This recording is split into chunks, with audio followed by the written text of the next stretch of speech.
اپنے گھر کی خواتین کے تعلق سے، سماج کی خواتین کے تعلق سے غیرت مند ہونا یہ ایک مومن کی، سچے مومن کی پہچان ہے۔ لہذا اگر ہم سچے مومن ہیں تو اپنا جائزہ لیں کہ ہم اس حوالے سے کس مقام پر کھڑے ہیں۔ اگر ہمارے گھر کی خواتین بے پردہ گھر سے باہر گھوم رہی ہیں اور ہمیں ذرا بھی غیرت نہیں آتی ہے، ہمیں ذرا بھی غصہ نہیں آتا ہے، ہمیں سب چلتا ہے، تو یاد رکھیں یہ ہم بے غیرت ہو گئے ہیں۔ یہ بے غیرتی کی دلیل ہے۔ اگر ہم ایک بے غیرتی کا ایک مظہر یا اس کا ایک منظر یہ ہے کہ ہمارے یہاں جو ایک ساتھ رہنے کا رواج ہے، جسے کہتے ہیں کہ مل کر کے رہنے، مشترکہ خاندان ہے نا، جوائنٹ فیملی سسٹم۔ دیکھیں جوائنٹ فیملی سسٹم کے حوالے سے اسلام میں دونوں طرح، یعنی علماء کے دونوں طرح کے رائے ہیں۔ بعض علماء کہتے ہیں کہ جوائنٹ فیملی یہ اسلامی تعلیم یا اسلامی نظریے سے ٹکرانے والی چیز ہے، اور بعض لوگ اجازت دیتے ہیں۔ بہرحال اس سلسلے میں جو مطالعہ کیا ہم نے، جو ہماری سمجھ میں آیا کہ اگر آدمی کے پاس وسعت ہے، اللہ نے دیا ہے، تو جوائنٹ فیملی کی سسٹم میں نہ رہا جائے۔ بچے کی شادی ہوئی، اسے اس کی وائف کے ساتھ آپ الگ کر دیں۔ اگر آپ کے پاس طاقت ہے، اللہ نے آپ کو دیا ہے، تو اسے الگ کر دیں، وہ اپنا الگ رہے۔ اس میں رہنے میں کیا ہے؟ اس کا الگ کمرہ ہو جس میں اس کے نہانے کی، سونے کی اور الگ سے پکانے کی سویدھا ہو، یہ چیز ہے نا، یعنی اس کا کچن الگ کر دیجئے، اور جہاں بھی آپ اس کو دیں وہاں پر غسل کرنے کی، نہانے کی، اس چیز کی پردے میں اس کو رہنے کے لیے آسانی ہو۔ ہمارے یہاں کیا ہوتا ہے، ایک ہی گھر کے اندر شوہر بھی ہے، اس کا بھائی دیور بھی ہے، جیٹھ بھی ہے، پھر اس کے بعد اس کے بھتیجے، بھانجے اور کون دنیا بھر کے لوگ آ کر کے بستے ہیں۔ بہت سے لوگ جو مالدار ہیں وہ بھی اسی سسٹم میں رہتے ہیں، یعنی ایک رواج بنا ہوا ہے، اس رواج کے تحت رہ رہے ہیں۔ حالانکہ اللہ نے دیا ہوا ہے، اگر وہ چاہیں تو الگ الگ رہ سکتے ہیں، مگر نہیں رہتے ہیں بچت کرنے کے لیے۔ نتیجہ کیا نکلتا ہے؟ کہیں بھتیجا لے کر کے لڑکی کو بھاگ گیا، کہیں ہماری بیوی ہی کسی کے ساتھ پھنس گئی، کہیں ہماری بہن کسی کے ساتھ پھنس گئی، کہیں کچھ اور میٹر۔ یہ میٹر کیوں ہمارے گھروں میں آ رہے ہیں؟ یہ بے غیرتی کی وجہ سے ہو رہے ہیں، یہ ہماری بے غیرتی کا نتیجہ ہے۔ لہذا اپنے گھروں کی اصلاح اگر چاہتے ہیں تو پردے کا مکمل لحاظ کریں۔ بہت ساری خواتین، بہت ساری لڑکیاں شادی کر کے آتی ہیں، وہ بیچاری چاہتی ہیں کہ ہاں ہم پردے میں رہیں، مگر جس گھر میں آتی ہیں اس گھر میں پردے کا کوئی اصول نہیں، کوئی ضابطہ نہیں، ہر کوئی آتا ہے جاتا ہے، کوئی پردہ رہیے۔ اس بیچاری کو پردہ، اب آپ اگر ممبئی میں آپ چالی میں رہتے ہیں تو چالی میں ایک روم ہے، وہاں تو کہیں چھپ بھی نہیں سکتی وہ بیچاری، کہاں جائے گی؟ اور اسی میں بھتیجا آ رہا ہے، بھانجا آ رہا ہے، چچا زاد آ رہا ہے، وہ آ رہا ہے، سب دنیا بھر کے لوگ آ رہے ہیں اور کھاتے ہیں پیتے ہیں۔ ہمارے یہاں کیا ہے، شادی کی جاتی ہے تو سمجھو ایک نوکرانی لاتے ہیں کپڑا دھلنے کے لیے، برتن دھلنے کے لیے۔ میرے بھائی اگر یہ ذہن ہے تو یہ بہت گندی ذہنیت ہے، بہت گندی ذہنیت ہے۔ اپنے آپ کو صحیح کریں۔ دیکھیے اللہ کے نبی کی جتنی بھی بیویاں تھی سب کے گھر الگ تھے، یہی کانسیپٹ۔ علماء جو یہ کہتے ہیں کہ مطلب جوائنٹ فیملی سسٹم نہیں صحیح ہے، وہ یہی دلیل دیتے ہیں کہ اللہ کے نبی نے انتہائی پریشانی کی حالت میں بھی بیویوں کو الگ الگ رکھا، ایک گھر میں نہیں رکھا، الگ الگ رکھا۔ تو اس طرح اور پردے کے بہت سارے احکامات ہیں کہ جن پر الگ رہنے میں ہی عمل ہو سکتا ہے، ایک ہی گھر کے اندر رہ رہے ہیں تو وہاں نہیں ہو پائے گا۔ اس لیے اگر اللہ نے وسعت دی ہے، اللہ نے طاقت دیا ہے، تو اپنی فیملی کے ساتھ، اب آپ کی وائف ہو گئی، آپ ہو گئے، آپ کے بچے ہو گئے، اکٹھا نہیں۔ اس میں اتنی گنجائش بنتی ہے کہ اگر آپ کے والدین بھی ہیں تو وہ بھی وہاں پر رہیں، مگر رہنے کے لیے جگہ ہونا چاہیے۔ رات میں سو رہے ہو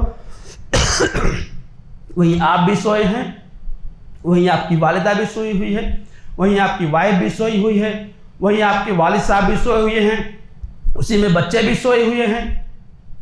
اگر رات میں کہیں اچانک آنکھ کھل جائے، بے پردگی ہوگی کہ نہیں ہوگی؟ کوئی کسی بھی حال میں سویا ہو۔ تو بہرحال یہ ساری چیزیں ایسی ہیں کہ ہمارے دین نے اس تعلق سے خصوصی احکامات نازل کیے ہیں، خاص حکم دیا ہے، پردے کا حکم دیا ہے۔ اللہ تبارک و تعالیٰ نے فرمایا کہ سونے کے کمروں میں دوسروں کے کمرے میں مت جاؤ، دوسروں کے گھروں میں مت جھانکو، دوسروں کے گھروں میں بغیر اجازت کے مت جاؤ۔ یہ سارے احکامات کس لیے ہیں؟ پردے کے لیے ہیں۔ لیکن ہمارے یہاں یہ نہیں ہے، یہ بے غیرتی ہے۔ اگر اللہ نے دیا ہے تو الگ الگ کرو، نہیں ہے تو گنجائش پیدا کرنے کی کوشش کرو۔ جو گھروں میں خواتین ہیں انہیں پردے سے رکھو۔ جو باہر سے جو لوگ جو غیر محرم رشتہ دار جو آپ کے پاس رہ رہے ہیں، نہیں ہونے کی وجہ سے، نہیں ہے وسعت نہیں ہے، نہیں زیادہ اللہ نے دیا ہے، اتنا نہیں ہے کہ ہم الگ الگ جگہ لے کر کے بھاڑے پر ہی لے کر کے رہ سکیں، ٹھیک ہے آئیں رہیں، لیکن بس حد میں رہ کر کے خواتین کو پردے کے لیے مکمل پابند کیا جائے اور انہیں پردے میں رہنے کی تعلیم دی جائے۔ مردوں کو بھی تعلیم دی جائے کہ وہ خواتین کی جو پردے کی جگہ ہیں وہاں سے حد متعین کرے کہ بس یہیں تک آپ کی یعنی یہ آپ کا دائرہ ہے، اس کے آگے آپ کو نہیں جانا ہے، یہیں تک آپ کو رہنا ہے۔ آپ گھر میں آئے رہے ہیں، یہیں پر رہیں گے، کھائیں پیئیں، نہانا دھونا نہائے دھوئیں اور اس کے بعد پھر یہاں سے نکل جائے، اندر انٹری نہیں کرنا ہے، یعنی حد متعین کرے۔ یہ کیا یعنی بے شرمی کی انتہا کی کوئی پابندی نہیں، جس کو من کرتا ہے جہاں تہاں گھس کے چلے جاتا ہے۔ یہ ہمارے گھروں کا عام ماحول ہے، ہمیں اپنے گھروں کے اس ماحول کو سدھارنے کی ضرورت ہے، اور یہ ہر گھر کی کہانی ہے، اور اس کے نتیجے میں جو کچھ ہمیں بھگتنا پڑتا ہے وہ بھی ہر ایک کے سامنے ہے۔ یہ کہنے کی چیز نہیں، یہ برسر ممبر۔ بہرحال ہمیں اپنے گھروں کے ماحول کو سدھارنے کی ضرورت ہے، اور یہ کب ہوگا؟ جب ہمارے اندر غیرت ہوگی، خواتین کے تعلق سے غیرت ہوگی، تب ہم بے غیرت ہوں گے تو پھر گھروں کے اندر بے پردگی پر کوئی بات نہیں کریں گے۔ اللہ کے نبی نے ایسے آدمی کو دیوس کہا ہے۔ ہم اور آپ اپنے زبان میں اسے بھڑوا کہتے ہیں۔ بھڑوا ہے وہ، یہ جس کے اندر کوئی شرم نہیں ہے، حیا نہیں ہے۔ گھر کی خواتین کے پاس کوئی بھی آتا جاتا ہے، اسے کوئی فکر نہیں ہے۔ اپنے اندر سے یہ دیوس پن ختم کیجئے، یہ بہت ہی خطرناک چیز ہے۔ اور خواتین سے بھی میں کہوں گا کہ آپ بھی پابندی کریں۔ جہاں مرد کے اندر غیرت ہونی چاہیے، وہی خواتین کو بھی غیرت مند ہونا چاہیے، اور انتہائی غیرت مند ہونا چاہیے۔ آپ کے لیے بھی احکامات شریعت نے نازل فرمائے ہیں کہ پابندی کے ساتھ رہو، اپنے گھروں کو لازم پکڑو، بغیر ضرورت گھر کے باہر نہ نکلو۔ اگر بوقت ضرورت نکلنے کی نوبت آئے تو اس کے لیے بھی شریعت نے کچھ پابندیاں لگائی ہیں۔ پردے کے ساتھ جاؤ، اور بناؤ سنگار کر کے نہ جاؤ، خوشبو لگا کر کے نہ جاؤ، اتراتے ہوئی راستے میں نہ چلو، لوگوں کو دکھانے کے لیے یعنی اس طرح سے مٹک کے نہ چلو۔ یہ پابندیاں شریعت نے خواتین پر بھی ڈالی ہیں۔ اور آپ خواتین، اگر آپ دیکھیں گی خواتین ایسی غیور خواتین مسلمانوں میں گزری ہیں کہ جن کی کوئی حد نہیں۔ ابن بطوطہ ایک مشہور مسافر ہے جس نے تقریباً پوری دنیا کا سفر کیا ہے۔ اس نے اپنے سفر نامے میں ایک واقعہ لکھا ہے کہ میں ایک مقام پر گیا، حلب یا کچھ نام نہیں یاد رہا ہے، تو بہرحال کہتا ہے کہ وہاں پر میں گیا، وقت کے حکمراں نے وہاں کے لوگوں پر ٹیکس لگایا ہوا تھا کہ بھائی یہاں کے لوگوں نے اتنے سال سے ٹیکس نہیں دیا ہے، تاوان نہیں دیا ہے، اس لیے ان کے اوپر جو ہے کہ کارروائی ہوگی۔ اس علاقے کی ایک خاتون کو، جو امیر خاتون تھی، انہیں جب پتہ چلا کہ ہمارے شہر کے باسیوں اور ہمارے افراد یعنی ہمارے شہر والوں کے اوپر سرکار کی طرف سے اتنا ٹیکس لگا ہے اور اس ٹیکس کو بھرنے کی استطاعت شہر والے نہیں رکھتے ہیں، تو اس خاتون نے اپنا ایک جوڑا، اپنا ایک کپڑا جس میں ہیرے جواہرات جڑے ہوئے تھے، اس نے وہ اپنا جوڑا جو ہے کہ وقت کے حکمراں کے پاس بھیج دیا کہ یہ لیجئے، اور اس میں جو ہیرے جواہرات جڑے ہوئے ہیں انہیں بیچ کر کے اس کی رقم ادا کر دی جائے۔ چنانچہ وہ جوڑا اس وقت کے بادشاہ کے پاس، وہاں کے حاکم کے پاس جاتا ہے، وہ دیکھتا ہے، تو اس کے بعد اس کو پورا واقعہ بیان کیا جاتا ہے، تو اس کو بھی یعنی کہ غیرت آتی ہے، شرم آتی ہے۔ وہ کہتا ہے کہ جاؤ یہ جوڑا اس خاتون کو واپس کر دو، اور ان لوگوں کے اوپر جو بھی ٹیکس باقی ہے اسے معاف کیا جاتا ہے۔ وہ جوڑا اس خاتون کو واپس کیا جاتا ہے۔ وہ خاتون کی غیرت دیکھیے، خواتین ملاحظہ کرے، خاتون کی غیرت دیکھیے۔ وہ خاتون کہتی ہیں کہ ذرا یہ بتاؤ کہ حاکم نے، امیر نے اس جوڑے کو دیکھا تھا کہ نہیں دیکھا تھا؟ کہاں دیکھا تھا؟ کہا واللہ میں اس لباس کو کبھی پہن نہیں سکتی ہوں جس پر کسی غیر مرد کی نگاہ پڑی ہو۔ اس لباس کو میں کبھی نہیں پہن سکتی ہوں جس پر کسی غیر مرد کی نگاہ پڑی ہو. یعنی لباس کو بھی غیر مرد نے دیکھ لیا تو اس خاتون کی غیرت نے گوارا نہیں کیا کہ وہ کپڑا میں پہن لوں. اور آج ہماری خواتین ہیں کہ وہ اپنا کپڑا دکھانے کے لیے واللہ شادی بیاہ کے موقع پر دیکھ لیجئے اپنا کپڑا دکھانے کے لیے بن سمر کر کے اس طرح سے گھومتی ہیں، اور مرد بھی بے حیا اس قسم کے کہ انہیں کوئی فکر نہیں ہے. اللہ کے واسطے غیرت پیدا کرو اپنے اندر. مرد بھی اپنے اندر غیرت پیدا کریں، خواتین بھی اپنے اندر غیرت پیدا کریں. یہ غیرت انتہائی محمود شے ہے، پسندیدہ شے ہے. اللہ کو بھی پسند ہے، اس کے رسول کو بھی پسند ہے. مومنین بندوں کی صفت بتائی گئی. اللہ کے نبی نے فرمایا ان المؤمن یغار، جو مومن ہوگا وہ غیرت مند ہوگا، جو مومن ہوگا وہ غیرت مند ہوگا. اگر ہم مومن ہیں تو ہمارے اندر غیرت ہونی چاہیے. اگر آپ مومنہ ہیں خواتین تو آپ کے اندر غیرت ہونی چاہیے. آپ کے لباس پر کسی کی نظر نہ پڑے، آپ کے چہرے پر کسی کی نظر نہ پڑے، آپ کے یعنی شرم و حیا کی باتیں ہیں ان پر کسی کی نگاہ نہیں پڑنی چاہیے. یہ اگر آپ کے اندر غیرت ہے تو آپ خود بھی بے پردگی سے بچیں، اپنے آپ کو بچائیں، اپنے گھر کے ذمہ داروں کو پابند کریں کہ پردے کا سسٹم گھر کے اندر ہو، پردہ ہو گھر کے اندر، ایسی ترتیب بنائیں.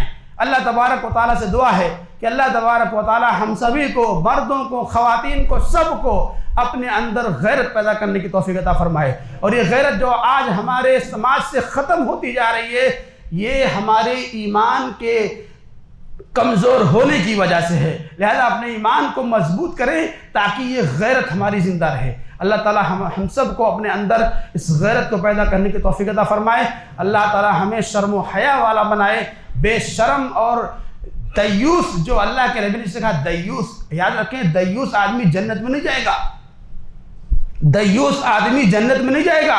اللہ کے نبی نے کہا کہ اللہ تعالی قیامت کے دن 3 لوگوں کی طرف نگاہ اٹھا کر کے نہیں دیکھے گا.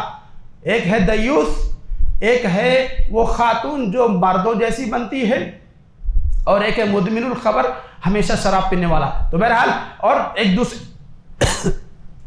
دوسری حدیث میں آپ نے فرمایا کہ اگر کوئی آدمی اپنے گھر کی خواتین کی عزت و حفاظت کرتے ہوئے قتل کر دیا جائے تو ایسا آدمی شہید ہے، جنت میں جائے گا. تو بہرحال ہم سب کو چاہیے کہ اپنے اندر غیرت پیدا کریں، مرد بھی خواتین بھی. اللہ تعالی ہمیں اس کی توفیق دے.